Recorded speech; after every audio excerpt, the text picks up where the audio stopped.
Hi, my name is Ethan Francis, and today we will be discussing the topic of ageism. What is ageism? According to Merriam-Webster Dictionary, ageism is defined as prejudice or discrimination against a particular age group and especially the elderly. This being said, ageism does not only affect older individuals, ageism is also common among the younger generation as well. An issue like ageism does not come without its consequences. Unfair treatment in the workplace is a common consequence of ageism. Depending on someone's age, they may be subjected to different treatment than someone of the average age of a company. For example, if someone is a younger individual, they could be seen as too inexperienced. If someone is older, they can be seen as going downhill, making them inefficient when it comes to doing this job. Ageism also damages the confidence of those affected. When someone is told that they are either too young or too old for something, this can cause them to believe this themselves, which is usually a false statement, hurting the self-confidence of those individuals. The effects of ageism can change the way that the rest of society sees people of the younger and older generation. This can also have an opposite effect. If ageism does get the recognition it deserves, it can also help society not to see age as an issue. Age is a major factor in everyone's lives, and as such, it makes us more diverse. It adds to our diversity by putting people in a smaller group of people in the same age range. It kind of gives us more definition as to who we are and separates us from being the same as everyone else. According to AARP, and I quote, nearly 1 in 4 workers aged 45 and older have been subjected to negative comments about their age from supervisors or coworkers. About 3 in 5 older workers have seen or experienced age discrimination in the workplace. 76% of these older workers see age discrimination as a hurdle to finding a new job. Another report found that more than half of these older workers are permanently pushed out of long-time jobs, and 90% of them never earn as much again.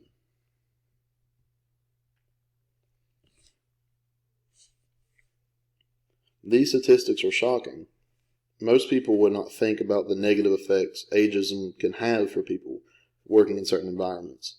The fact that people are losing long-term jobs due to their age is saddening. People will put a lot of time into a company and get let go due to their age, when for many years of their lives they've been working for that same company.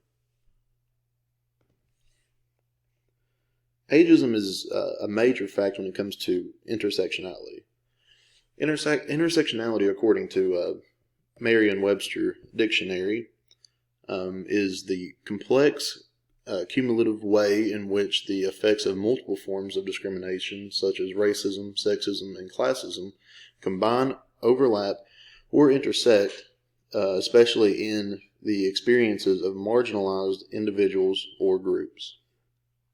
Age is a factor that can relate to intersectionality because age is a form of discrimination, and this can combine and overlap with other forms of discrimination.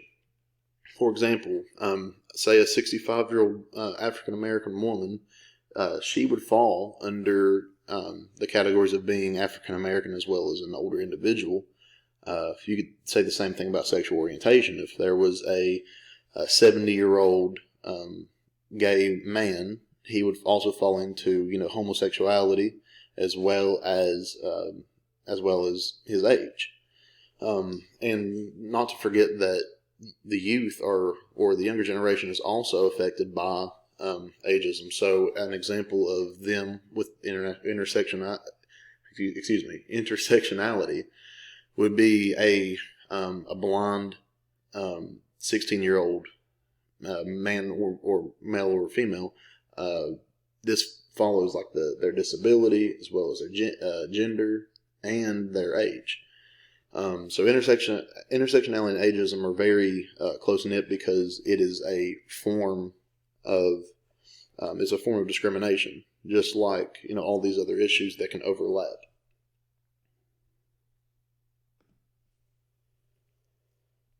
Certain factors of ageism have always been around. Since ancient times, armies have been filled with fit younger men rather than older men.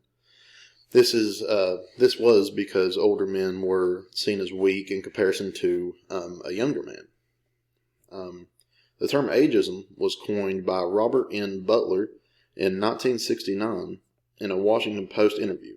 This was the first time that discrimination of age, of different age groups, had a name, which was a very big deal. With the increase in life expectancy, what is considered old has changed. If the life expectancy, for example, was 60, then a 50-year-old means that, like, a 50-year-old would be considered as coming close to their life expectancy, which means that would be considered old. However, since life expectancy has increased, the age that is revered as old has also changed with it. The causes of ageism are not very complex, but due to years of practice, they have become hard to reverse. Common misconceptions of age is a huge factor in the cause of ageism. Stereotypes that have been developed over time have put certain age groups in a box, so to speak, and these stereotypes have become more and more common. This is mainly due to values and beliefs that have been taught and passed down through generations, through a house, like the household and family. According to Freechild, as adults seek to constantly secure and reinforce their positions as dominant authorities, they impose their will, perspectives, beliefs, ideas, cultures, structures, attitudes, and actions on all others who are not them. This enforces adult-centric perspectives and reinforces adultism. The need for adults to reinforce their dominance is often a major cause for ageism in younger adults.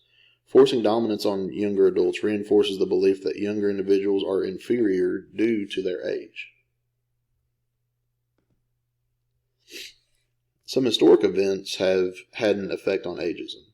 The invention of the printing press in 1440 gave everyone the knowledge that people went to their elders to learn.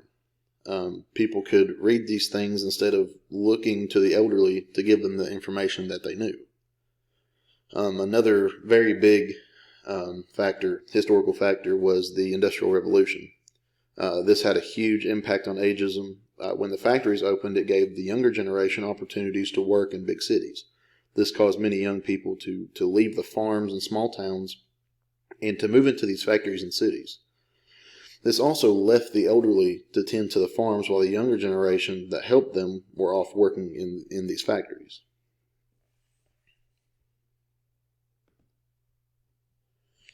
In recent years, there have been great efforts to address the issue of ageism. Robert N. Butler, coining the term ageism, gave the issue a proper title and brought it more into the spotlight for many people.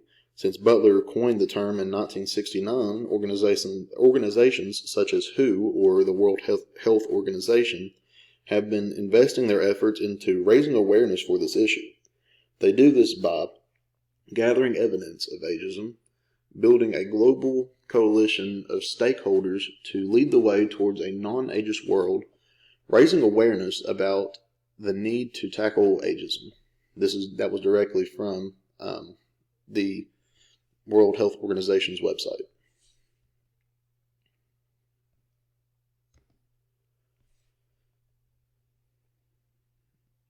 Okay, taking action. There are so many stereotypes and misconceptions about ageism that people commonly believe these things to be true. We've talked about, like earlier I mentioned, the youth being discriminated against for being too inexperienced, and the elderly being referred to as forgetful and weak and kind of more dependent. I set up 3 actions to help disprove these stereotypes. The 3 actions I chose were offering to help everyone while I'm at work, no matter what their age is, talking with younger people regarding their political ideas, as well as asking what their idea of a perfect community is, and interviewing older individuals and asking them questions to test response time as well as memory. For my first action, I chose to help every person that walked into my department at my job. I work at a local grocery store. On average, for a 9-hour shift, we get around 200 customers or more. For this action, I helped each of them that I could by asking if they needed help finding an item. And after they checked out, I asked them if they needed help carrying the items to their car if there were more than, 1 or 2 large bags full. I did this despite the age of the customer. My thought process behind this action was that a common misconception about older individuals is that they are more dependent and need more help than younger individuals. Instead of just helping no one because trying to give the elderly more independence, I decided to help everyone. Most customers gave me the same answer, that they did not need any help because they were either just looking around or they knew exactly what they were getting. However, there were customers that did want my help and seemed surprised that I asked.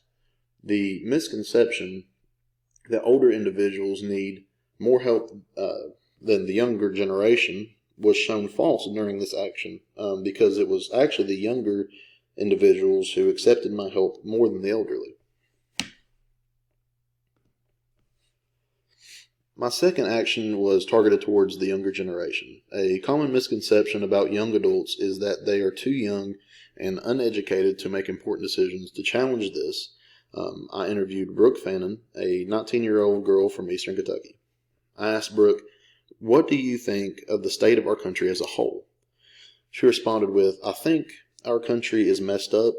I don't like the Democratic and Republican standpoints. I think that it just causes unwanted tension between people, and I don't support it." She went on to say that she believes in a more central party, like a unified party without titles, and just going based off of beliefs. That way, there were no titles attached, and that tension was broken. What are some important ideals that you believe in? The next question that I asked was, what are some important ideals that you believe in, and what should be known, and that should be known in society? And she responded with, "I think affordable health care is very important. I don't think you should have to pay thousands of dollars for tests that would save your life. I think that we should do more to help people medically." I asked also, for my last question, what is your idea of a perfect community? She responded with, "I believe in a community that is very personal, but also stays out of other people's business." She went on to explain that further.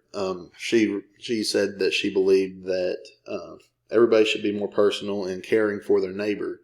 However, that they should not gossip or spread, any kind of false attitudes towards, the people of their community, because this can cause a lot of tension between neighbors and people in their county. Asking her these questions and hearing her responses gave me kind of a better understanding of how she felt about the ways that our country's politics operates. She believes in a more unified country, like I said, that isn't separated by titles. Her views on healthcare were very progressive, which goes against the stereotype for the younger generation that they are too inexperienced or unknowledgeable to think for themselves. These ideas were very progressive, and you could tell it meant a lot to Brooke during the interview. For my third action, I decided to interview a man named Jimmy Conley, who is 69 years old. I asked him a few questions to test his memory. It is commonly believed that older individuals are forgetful and their memory fades with age. I set out to challenge this idea with this action. I asked Jimmy, "When is your anniversary with your wife?" He responded with 11/27, or November 27th. I asked for the year as well, and after only a few seconds, he responded back with 1971. The next question I asked was, "Who was the first president you voted for, and who became the president as the result of that election?" He had to think about that one for about 5 or 6 seconds due to this